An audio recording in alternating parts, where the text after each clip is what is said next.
magandang gabi Pilipinas! Ako si Boy Abunda.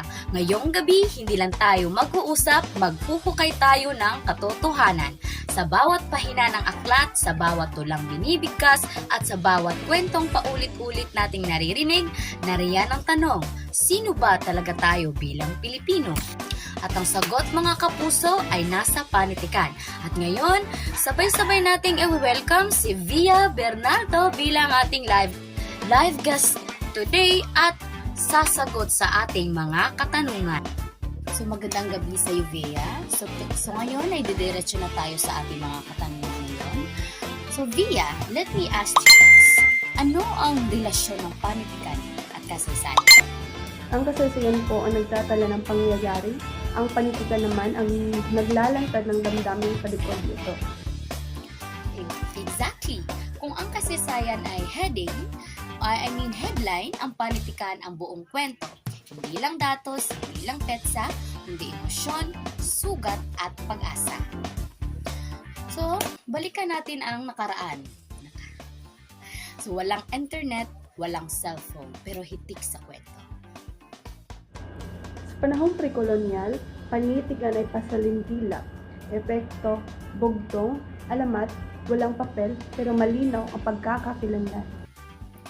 Dumating ang panahon ng Kastila. Panitikang may pananampalataya pero may mga tanong na pilit ikinukubli.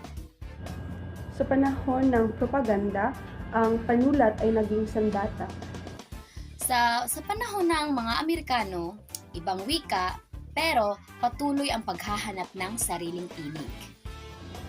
Sa panahon ng Hapon, bumalik ang wikang Filipino, maikli ang anyo pero mabigat ang mensahe.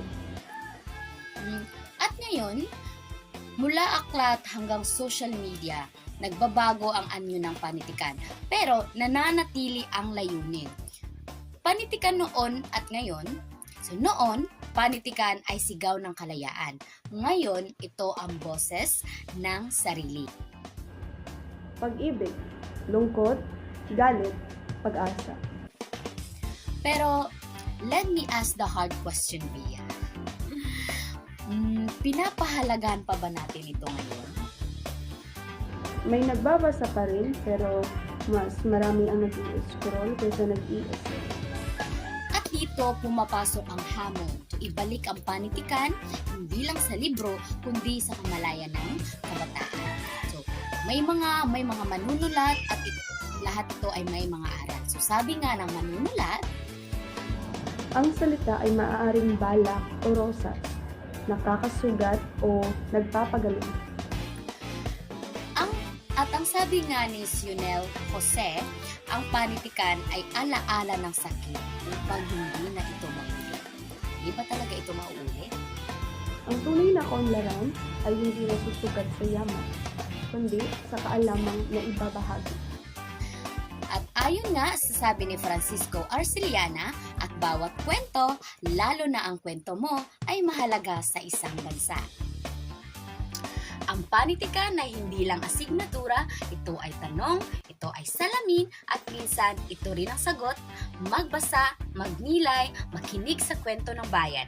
Ako po si Boy Abunda, and this is the truth.